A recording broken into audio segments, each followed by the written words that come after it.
hello everyone এইফালে মই ওলাইছোঁ দোকানলৈ যাবলৈ বুলি আৰু দোকানত আজি অলপ মেডিচিন আহিলে কোনখন ব্ৰাঞ্চৰ পৰা আহিছে আৰু অহা তাৰিখটো লিখা হয় যাতে এক্সপায়াৰি হ'লে তেওঁলোকক ঘূৰাই দিব পাৰি আৰু মই ইফালে সোনকালে পটাপট লিখি মেলি সোনকালে ঘৰলৈ বুলি আহিলোঁ যিহেতু মই আজি নাজিৰালৈ যাব লগা আছিলে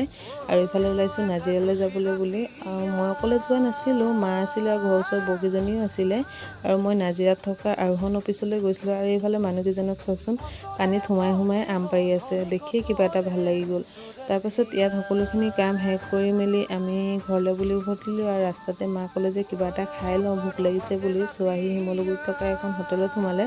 বাট মই একো খোৱা নাই মোৰ চকুতো ৰাস্তাত থকা ফুচকাকেইটালে আছিলে সেই ফুচকাও খালোঁ লগতে চানাও বনা কৰা লৈছোঁ আৰু গাড়ীতে বহি অলপ খাই ল'লোঁ আৰু সন্ধিয়া আকৌ মোৰ দোকানলৈ যাব লগা হ'ল যিহেতু মই বেগটো এৰি থৈ আহিছিলোঁ ভাইটিৰ লগতে গৈ লৈ আহিলোঁ তো আজিলৈ ভিডিঅ'টো ইমানেই আছিলে যদি ভাল লাগিলে লাইক এটা